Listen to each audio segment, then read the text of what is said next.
birthplace of Booker T. Washington, the great Booker T. Washington. So I'm gonna give you guys a little tour of his birthplace and show you guys around. So just stay tuned.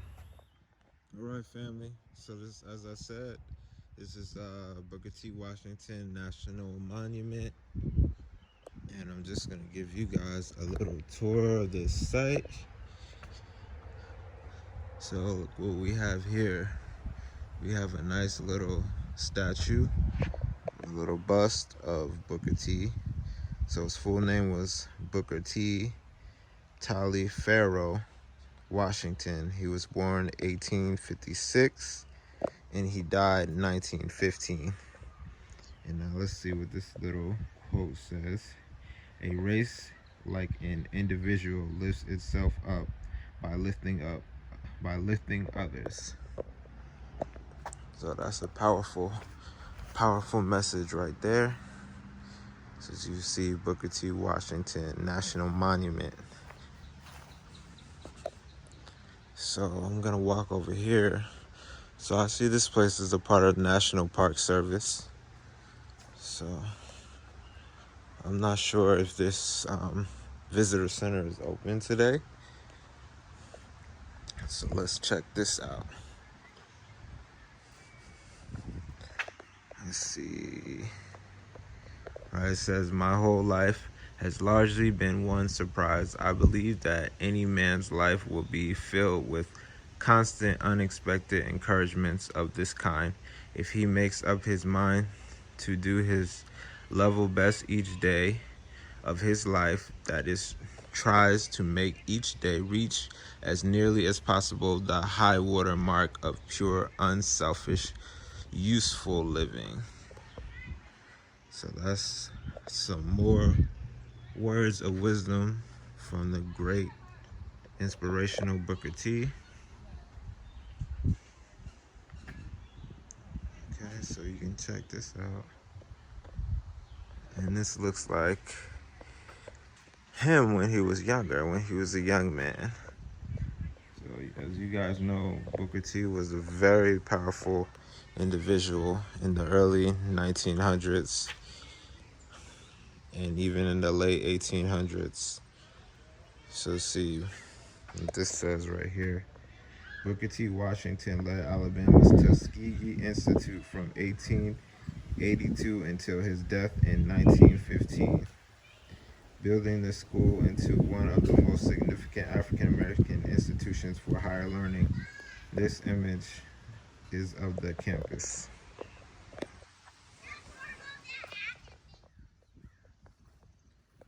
All right, guys, the tour continues. So I'm just gonna take you around this visitor center. As you see, I'm trying to find Booker T. Washington's birthplace, but you know, it's my first time at this site, so I really don't know where I'm going.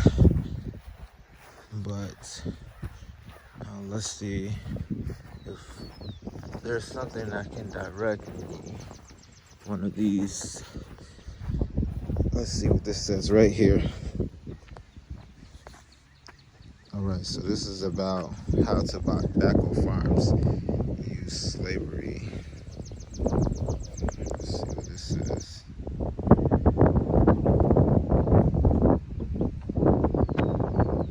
Tobacco was the only crop grown on this farm that was sold for cash or bartered for goods. Corn, vegetables, and animals were raised to feed the people on the plantation. If a crop failed or if tobacco barn burned down during the curing process, the only valuable assets of the burros had were the enslaved African workers. The burros might sell or trade a person for the money to survive until the next year's crop.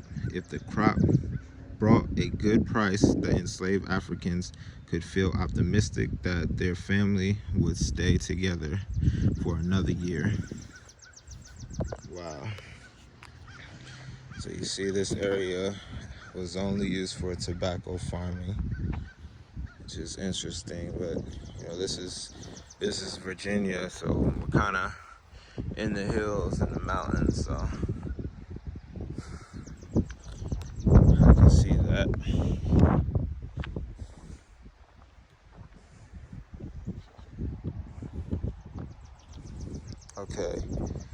let's see. This one seems to be about Booker T. Washington's mother.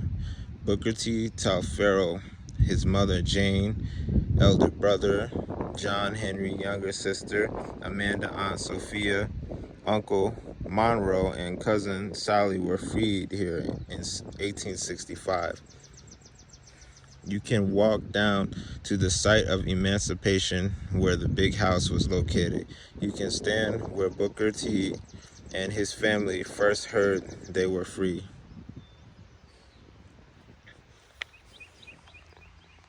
Okay, let's see.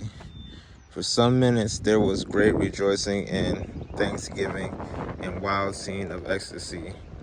The wild rejoicing on the part of the emancipated colored people lasted but for a brief period, for I noticed that by the time they returned to their cabins, there was a change in their feelings. The great responsibility of being free, of having charge of themselves, of having to think and plan for themselves and their children seemed to take possession of them.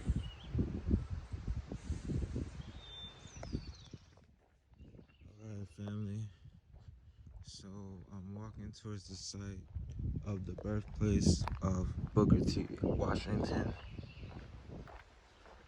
So I read a few signs that directed me to this area. So we're gonna check out this cabin. I'm not sure if this is where he was born, or it could have been down here. So let's see. Hopefully they'll have it labeled. So this looks like they have a fire pit over here. You see some logs right there. Wow, look at this. So you can see this is very well preserved. Let me touch it. Let's see. Okay, so it's wood. Feels like it's clay right here. And this is the wood.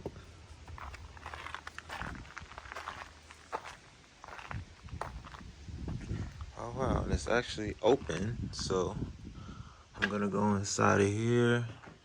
You see there's a fireplace right here. And what do we have here? I like they have a table. They have garlic on the table. They have some wood next to the fireplace. Now check out the structure. How it's built. Look like there's some logs holding up the structure. And they have more wood, so you can see a nice little window. And I'm not sure what they keep down here, but I'm not gonna open it.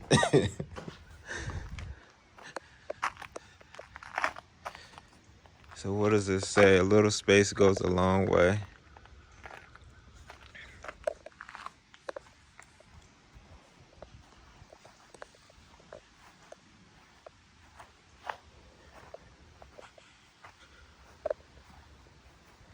As you look in here, we have another one. You guys can see inside of this place. I'm not sure if this is a shed. See, you know, I don't have a tour guide with me, so I'm kind of just trying to figure out what these things are. You see they got a bell right here. See if I ring the bell. Uh-oh. I'm not gonna touch it too much. I don't know how sturdy it is, but you see this is the back of the smaller cabin.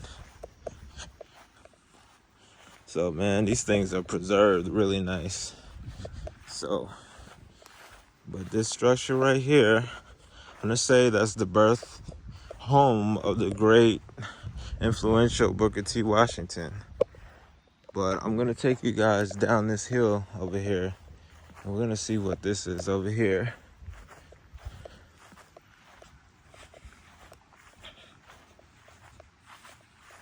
And like I said, I wasn't too sure, you know, which was which, and it's not really labeled. They don't have anything labeled here saying Booker T. Washington's birth home. You know, this is the outhouse, this is the cabin. So,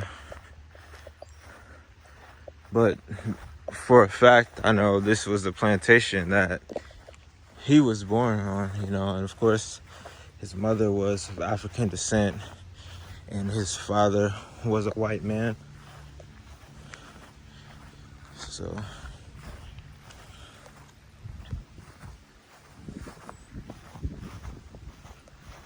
and for those of you who aren't too familiar with Booker T. Washington, you know, you can go ahead and do the research on him and you'll find out he had a lot of great accomplishments in this country at a time where, you know, things were very, very difficult for our people of African descent.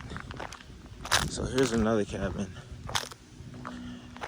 See how well built and well preserved this is.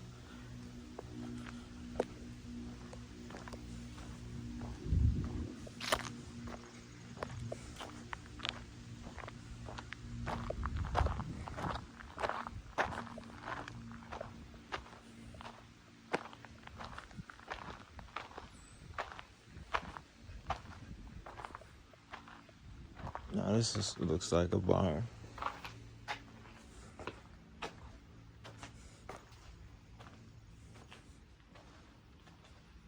Oh wow. So this is a barn and there's a horse in there. Okay. Yeah,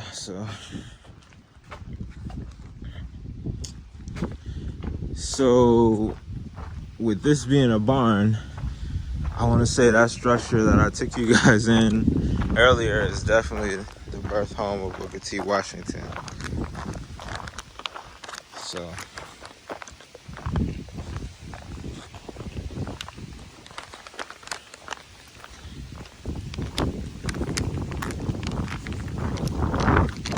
it's getting a little windy out here.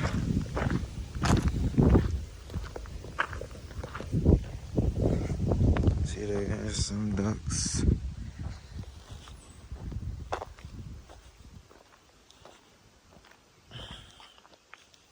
Alright, so actually guys, I have a map in front of me, which I probably should have looked at before I gave you the tour. But it's saying, okay, so that second structure that we went to, that was the kitchen cabin where Booker T. So he lived in the kitchen cabinet. And so his kitchen cabin where Booker T lived. Alright guys, as you can see, I have my map out now. So that first site that we actually went to was Booker T's house, where he lived, where he was born until a young age, and it's actually labeled as kitchen cabin. So he was born in the kitchen cabin, and that little house next to him is called the smokehouse. As you can see, it's still over there. Let me zoom in. So that was the house he was born in, and that's the smokehouse right there. So as you can see, according to this map, there's some structures that aren't present right now. So I guess this is just an actual map of how it looked back when he was born. So on the side was a tobacco field. We got a cornfield behind it, chicken house, hog pens. Let's see. I took you guys down to the barn. So that's pretty much it. Slavery on the plantation. When Booker lived here as a child with his family, about 10 enslaved people of African descent worked and lived on this plantation. The enslaved worked every day for long hours in the heat and cold. They worked to keep the farm profitable, so the Burrows would sell any of them away for cash. No matter how hard they worked, they could improve their situation because they were considered property. They didn't earn money and so couldn't buy more food, better clothes, or their freedom. Enslaved people lived with the constant threat of violence, punishment, and separation. Yet, through these difficulties, they helped and supported each other. In 1860, James Elizabeth Burroughs lived in this house with 7 of their 14 children. It was called the Big House because it was the home of the slave owner's family. This image shows the porch and addition built after the Burroughs sold the plantation. Let me zoom in for you guys so you can see it. So that was the Burroughs, the so-called Big House that the Burroughs owned. You can walk to the stones marking the location of the Big House. See how close it is to the kitchen cabin where Booker's family lived. What problems do you think this closeness created for the enslaved on this plantation? Yeah, so let's see. Hey family, I just want to end this video by saying, don't let anyone discourage you on what you can or cannot do. So you see Booker T's upbringing. He lived in a log cabin, he was enslaved, and he went on to be a prominent figure in history, you know. He started Tuskegee, and he was a very, very powerful man back in the late 1800s, early 1900s, back when a lot of us, our people, didn't have anything. We were struggling, and everything was against us, all the odds was against us. So, you know, don't be discouraged, stay strong, and keep fighting. All right, I want to thank you guys for tuning in to this video of the birthplace of Booker T. Washington. You know, if you have any questions, please leave them in the comments. If you want to add anything, any information on Booker T, please leave it in the comments, and make sure that you subscribe to my channel and you like this video. Thank you guys.